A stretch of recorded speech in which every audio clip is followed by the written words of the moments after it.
Here. Bain, Here. Fudge, Here. Jett, Here. Forbes, Morrill, Here. and Van Velzen. There is a quorum present. Current copy of the Openings Meeting Act of the State of Nebraska is on that wall right there. You're welcome to look at it anytime you would like. Item number 2, approval of minutes from the May 27th, 2025 meeting. I trust you've all studied them intently. Motion we move. Move what? Approve minutes. There you go. Second.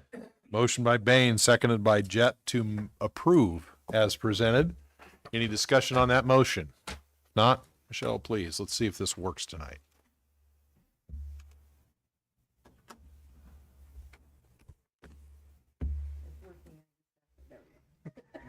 And the minutes are approved.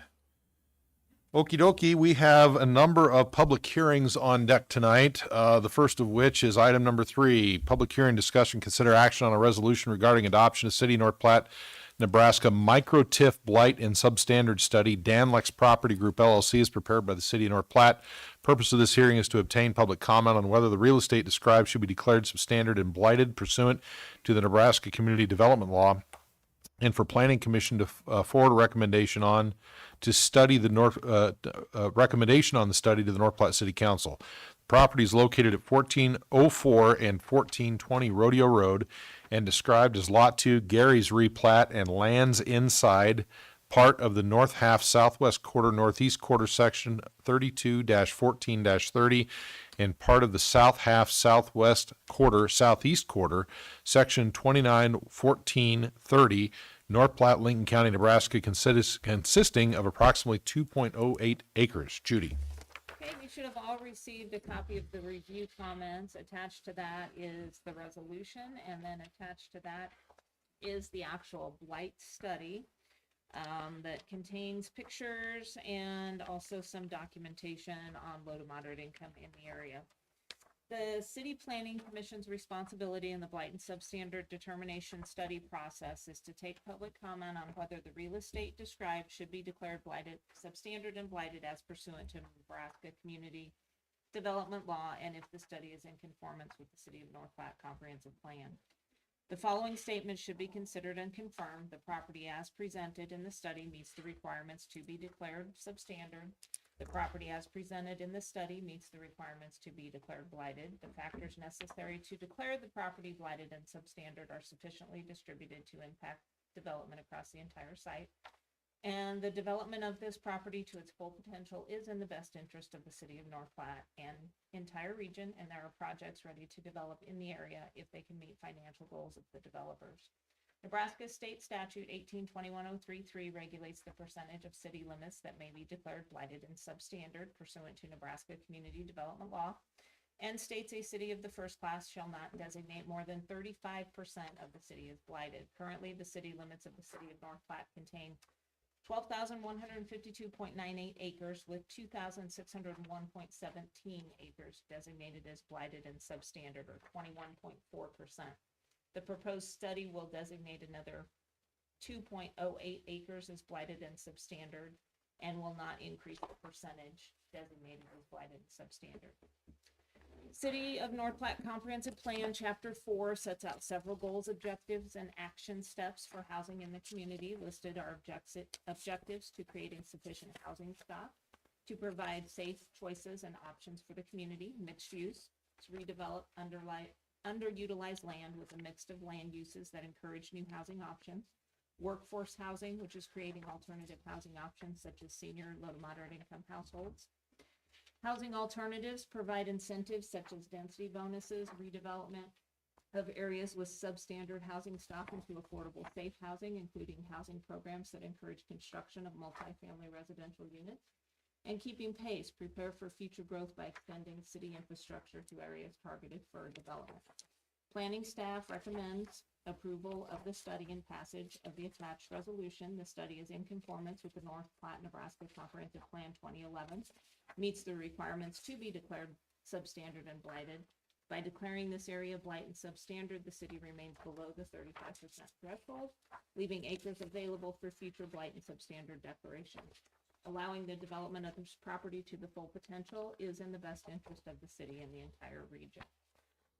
Again, the study is there. You can take a look at it. And there is a proposed motion on the table. If you have any questions, I'll be happy to answer them as I can. All righty, this is a public hearing. There are 3 of these tonight, so I'm only going to read this once because you don't want to hear me read the same thing 3 times, and I don't want to read it 3 times, so listen up. Planning Commission values your input, wants to hear from the audience during public hearings. Anybody wishing to speak must first be recognized by the chair. Once recognized, please approach the podium, state your name and address. Please keep your comments as brief as possible. Repetitive and excessively long testimony may be ended at the discretion of the chair, which makes the chair grouchy, so let's not do that. And with that, the public hearing is open. Anybody want to talk on this one?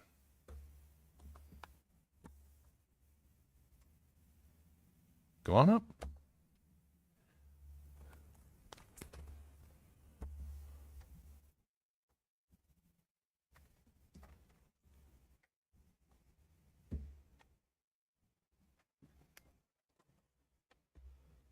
Thanks for coming. Just let us know your name and address, please. Jean K, 1111 Custer Court, North Platte. I can see what the hotel wants to do is make apartments. And in the newspaper, it talked about taking 2 rooms and adjoining them. How do you get accommodations for a family in there in 2 hotel rooms? I think you're talking about the wrong agenda item. Oh, we're on the 3rd It- one. Yeah, I we're am on 3 so here. sorry. It's okay. Okay. Anybody want to talk about item number 3?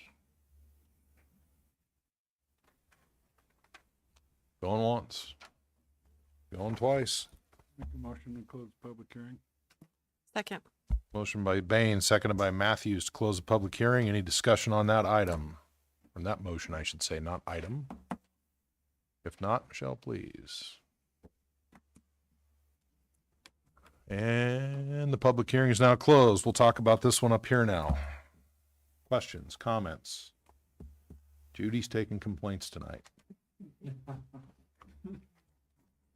So what is there in ultimate, am I reading into this correctly? They want to make some housing out of this as well? Yes. Currently, they are kind of long-term rentals or longer term. Transitional housing. Yeah. Yeah. And so they're wanting to redo it and turn them into actual apartments instead of just your long-term motel rentals. Not all I know, but that's what they're looking to do. Major renovations from what I read. Yep.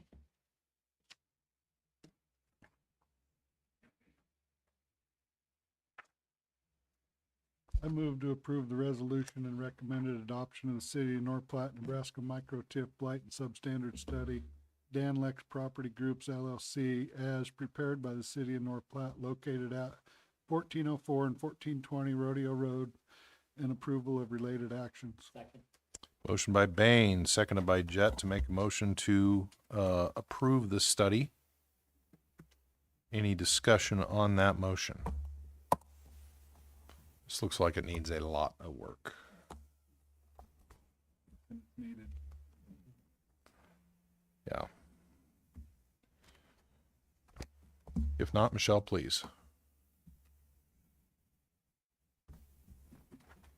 And the motion is carried. This will go on to the city council for a public hearing on July 1st. Item number 4, and I know because she told me before the meeting that Kathleen is going to have to abstain from this discussion, so just for the record. Item number 4, public hearing, file number CU25-002, discuss and consider action on application by North Platte Hospitality, Inc. for conditional use permit to allow construction of apartments in a commercial building located at 2102 South Jeffers Street in North Platte, a B2 highway commercial district on property described as part of Lot 1, North Platte Hospitality, First Replat, North Platte, Lincoln County, Nebraska. Judy. Okay, so you should have all received the review comments on this item, and then attached to that is a location map and the justification for the project.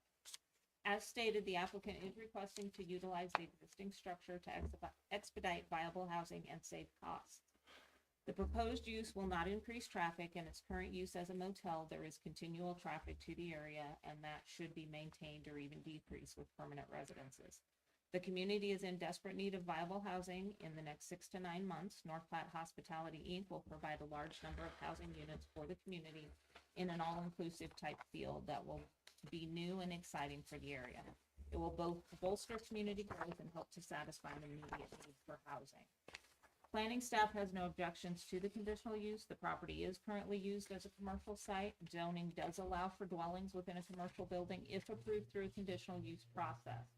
Creation of apartments in the area should not increase traffic and should have minimal impact to the surrounding area. With the conditional use permit, you are allowed to add conditions if you decide to approve it or whatever. I don't see that the applicant is in the audience unless there's somebody that is representing the applicant. Okay, again, this is a public hearing. Same rules apply that I read just a minute ago, and with that, the public hearing is open. You want to try it again? Does anybody else want to go? Make sure I've got the right. Yep, we're on item 4 now. Okay. And you, if you want to sit there and ask us a question, you're more than welcome to do that. If that's okay. Yeah, what's your name and address again? Jean Hay, 1111 Prospect Court. Thanks, Jean. I guess I have some reservations of turning it into apartments, because, okay, it's to fill the short term, 6 to 9 months, we're gonna have some, we'll have some apartments available, but it's gonna take longer for the other place. What happens to that building and those apartments when the other, housing gets built? What happens to that place? It could deteriorate easily. As far as people renting apartments, you're gonna have workers, people that come in, but you're gonna have a various clientele in that place. You're gonna have families maybe that are down on their luck. Maybe they've been evicted from one place, so they're gonna come there. I went into one of those places about 10, 12 years ago with my job. It was a motel room size, and there were parents and 3 children in it. I don't know what they have planned or anything, but I think of that. What about the property around it? When people come into North Platte, what are they going to see? Maybe it'll look great now, but what's it going to look like once the other housing gets taken care of and people are moving out of there? My big question is, what's going to happen to it? How much is it going to deteriorate? And what's it going to do for the site when people come into town? Okay, thank you. Do you have any questions for?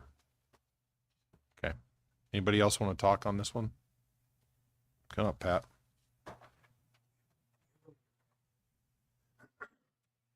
Good evening. My name is Pat Keenan. I live at 2901 West Leota, and I'm here representing the owners of the land across the highway.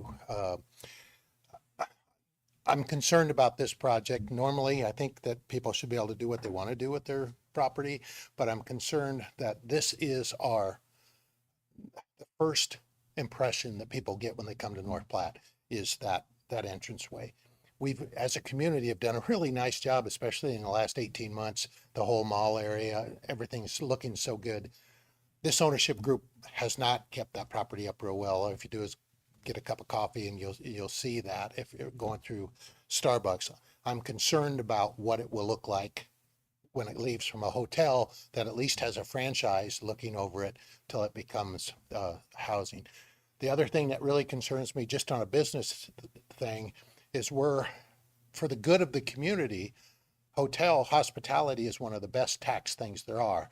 We have huge taxes, we have lodging taxes, occupation taxes, sales taxes, all that help us all. And there's no better tax ever than have somebody from out of town pay it. I just hate to see this prime piece of ground turned over for something. All we're doing is kicking that can down the road. 6 more years of the building. They haven't kept the building up. It's flooded. The roofs are bad. I just think that it's that is not what we want on the doorstep of our community. So thank you for volunteering to do this job. Anybody have any questions for Mr. Keenan?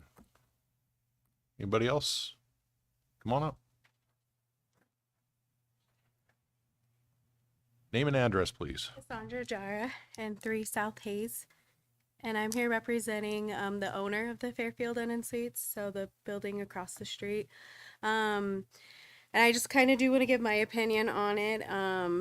Prior to renovations that we've done at my property, the other side, we've had totes from them, storage containers coming into our land, trash. Rain will come in, damage it, it gets blown over to our grass. So kind of chiming in with Pat, it does not get kept clean. And I do think that it is a concern if they're unable to take care of their hotel now, what it's going to look like as a short-term housing for this community. And again, being right off the interstate, that is that first picture that these travelers are seeing. So I do have concerns about that, but that's all I had. Very well. Thank you. Any questions? Anybody else on this one? Rob Stepka, 2311 Cedarberry Road. My concern is the size of those rooms and the occupancy requirements that are required now in residential, per square foot on how many people can be in a particular residence. Particularly when there's a second floor, I don't know that that second floor is being accommodated by any kind of sprinkler system.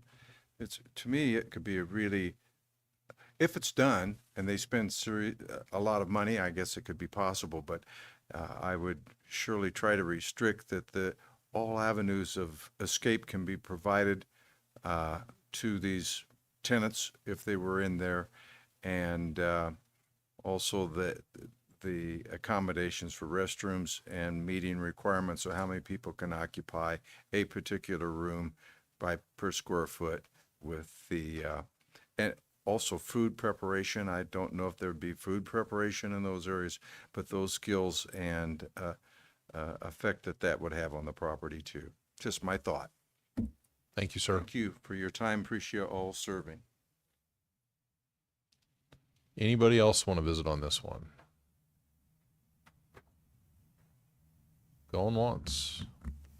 Going twice. Close public hearing. Motion by Bain, seconded by Jett to close public hearing. Any discussion on that motion? Not, Michelle, please.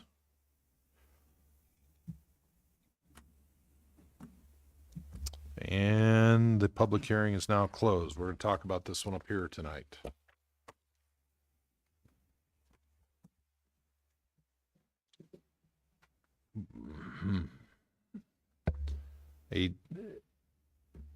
This used to be kind of the crown jewel of North Platte's hotel community. It's not anymore, and it's sad, frankly. But in my humble opinion, this is not an answer. I agree. I think it's a wrong answer to accommodate a bunch of rooms that aren't being rented. Yeah. And I don't see any way it can turn out into decent apartments by renovation. It'd take a lot of work in order to be viable apartments for people. Decent, viable. Yeah. And after the amount of phone calls I received today on it. Yeah. Just my number's public. Yeah. Yeah, I had a few of those myself. Yeah, I talked to a number of folks as well today, including a city council person who also indicated that this was probably a pretty hard no from them as well. So, this is too good a commercial real estate on the primo corner in the city of North Platte to have it be in the condition it's in. And I feel bad for the residents around there, the other businesses around there, because I see this every day when I drive to work. So It's kind of a short-term fix to a long-term problem as far as that structure in that area, so. yeah, And it's not the right kind of fix, I feel. no, the unfortunate thing is the hit you take on lodging tax because of the condition it's in already, and then you remove that property from the lodging tax rolls. It's an important tourism asset that's frankly not being utilized because of the condition it's in. And this is, in my opinion, not the answer. So there is a motion there to approve. On the second page, there is a motion to deny. And somebody can read one of those two and we can get on with it if you'd like, or we can talk about it some more.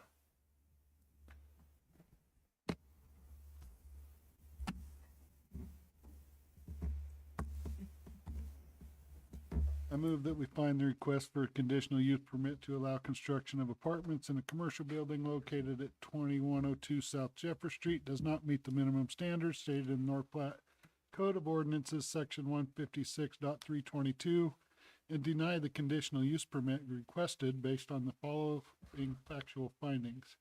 The applicant has not met the following minimum standards stated in the North Platte Code of Ordinances, section 156.322.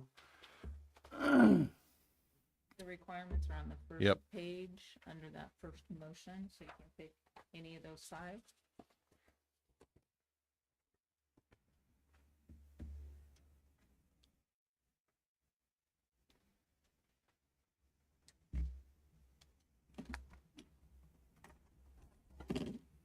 Three, 4, and 5. You shall in all other respects conform to the applicable regulations of the district in which it's located.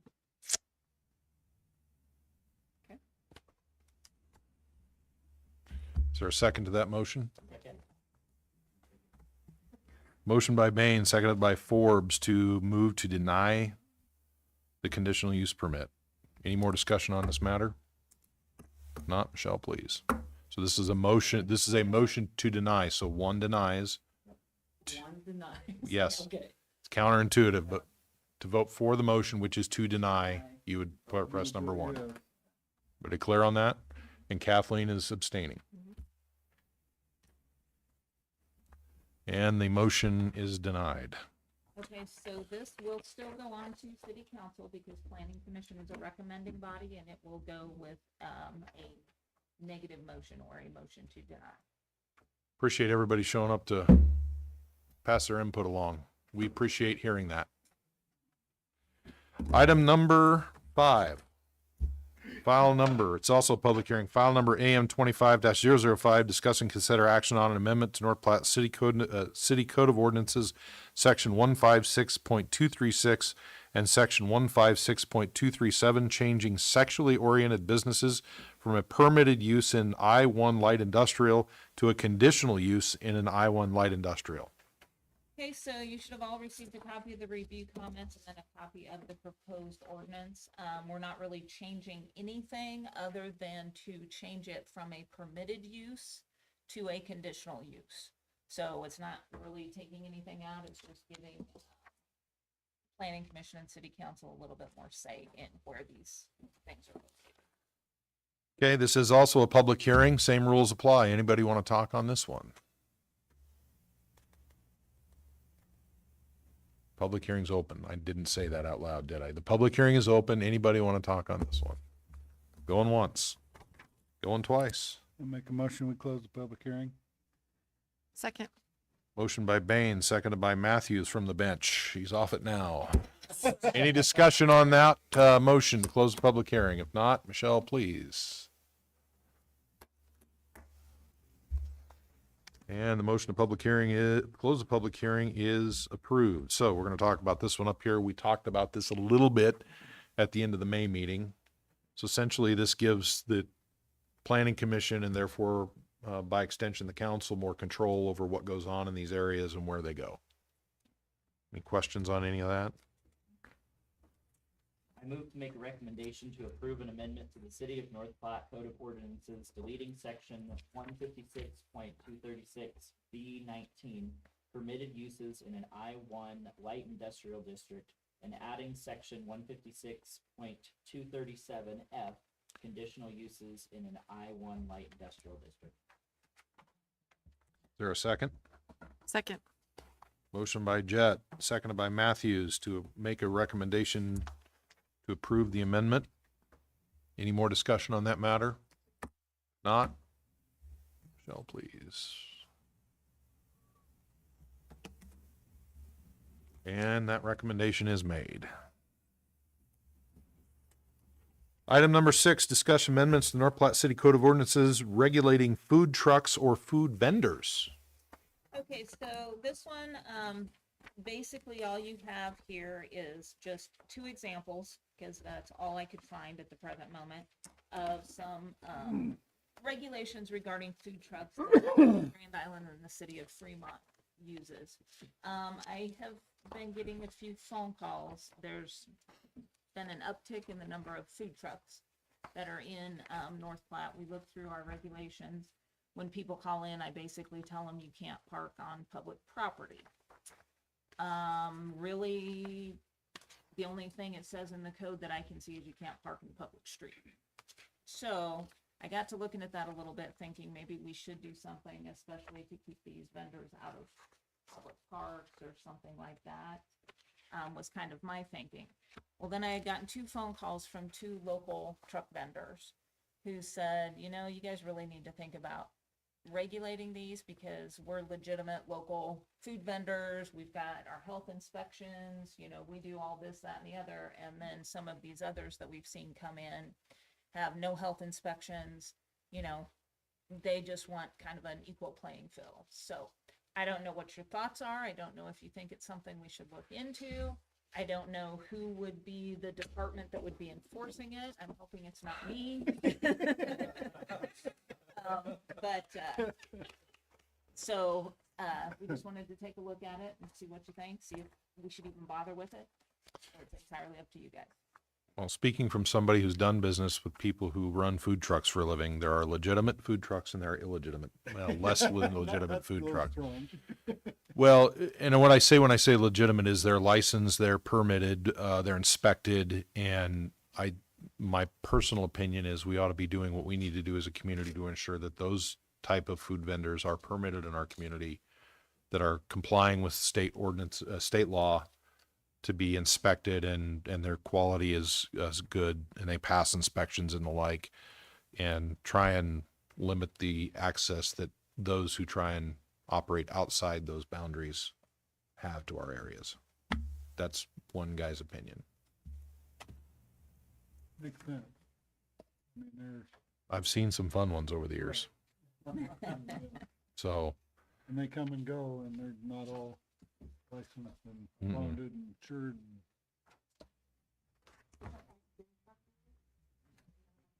Hasn't been by my house yet, but we're back soon. well, I mean, to be in town, gonna have to get. He can evidently sell off a public street. No, right now, you do not have to have a permit. We do have, a regulation in there that talks about solicitors and door-to-door salesmen. So if someone is going to your front door as a food truck vendor, then yes, they would have to have a permit.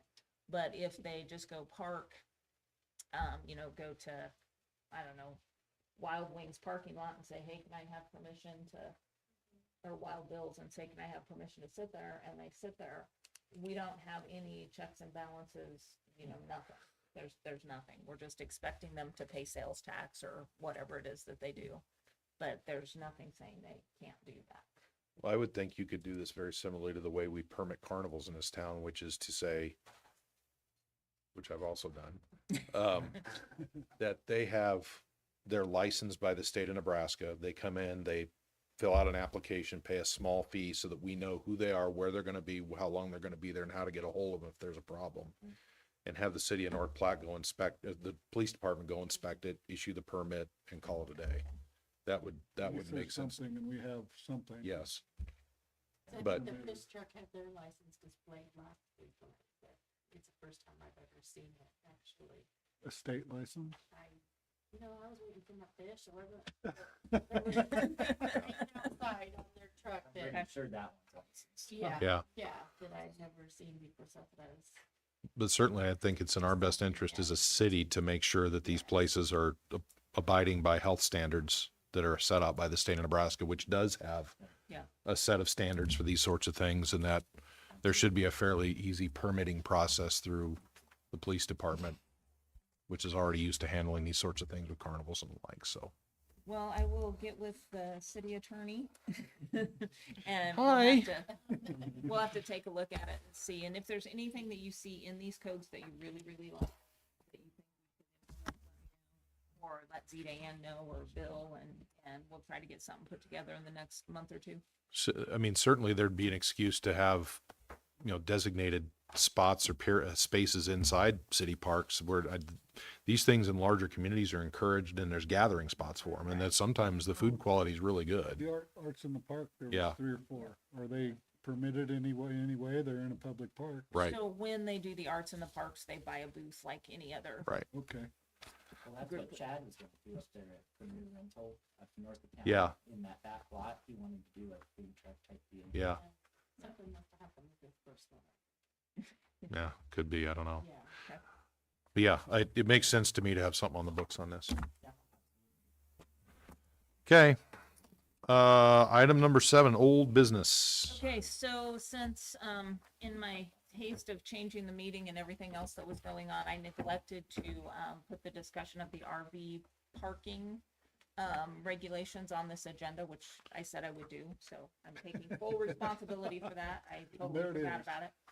So, around the desk, you should have, a copy of the current regulations. And then I kind of highlighted the areas that are somewhat in question, or at least what they were, that we were asked to kind of take a look at. And that's, basically storing of the recreational vehicles, which is E. Number 1 talks about parking inside any enclosed structure. And then number 2 under E talks about being permitted outside in the side yard or in a rear yard behind the required front yard. I think that provides a little bit of confusion because your front yard is your front yard setback. So from your property line to the beginning of your structure. So that's typically 20, 25 feet depending on the zoning district. What this is saying is you can park the RV in the side yard With Now- no offsets. as long as you're back behind that 25-foot setback. Yeah, so you can park lot line to your house, which in a lot of cases it would be because your side yard setback is only required to be a maximum of 7 feet. Correct. What's an RV? 8 foot? 8 minimum. Minimum. So, a lot of times they wouldn't 12 even when be you able. put the slides out. Yeah, a lot of times you wouldn't even be able to fit in there, but some of these larger lots, you probably could.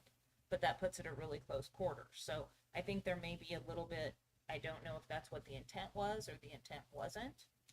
But then the next one says you can park outside within the required front yard area. So you can park between where your house would start and the street, as long as you are on a hard surface pad adjacent to the driveway.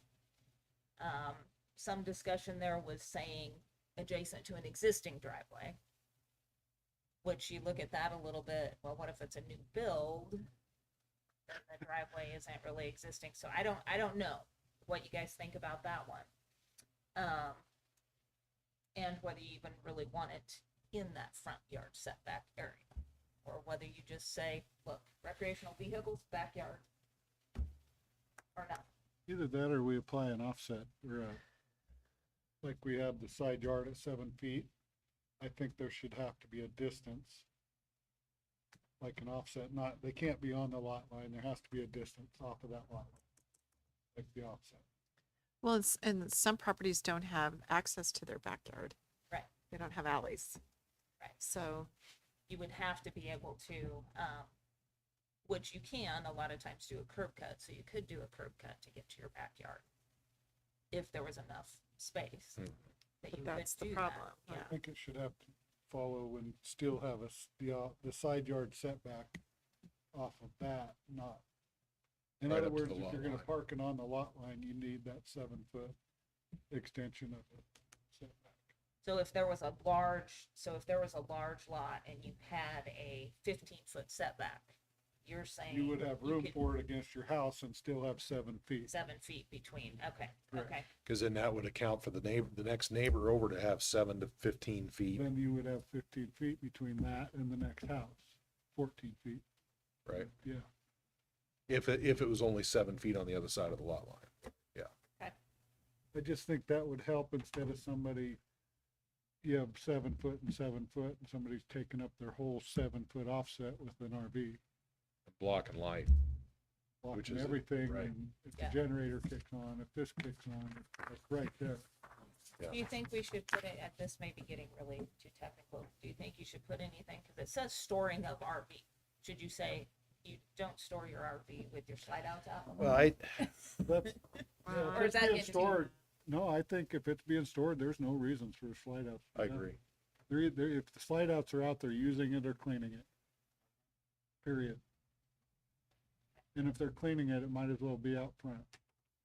There you go. So how's that gonna get managed or regulated? It's very tough enforcement. I was gonna say. Hate to tell you, but it's a very It tough is- enforcement. Yeah, it is through the police department, so the neighbors are definitely gonna have to call the police if they see it Yeah, and occurring. I'm just thinking So- we do need to add to this because it is a little misleading. Okay.